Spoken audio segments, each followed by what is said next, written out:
มหนาวพัดมาอีกแล้วน้องแก้วคงลงคอยพี่เคยสัญญาให้ไว้จะกลับไปหาคนดีเพราะน้องพี่คงจะกลัว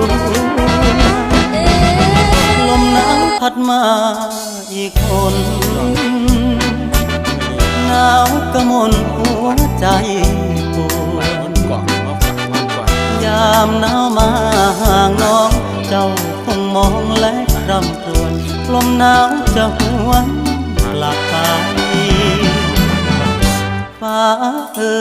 ยโปรดเห็น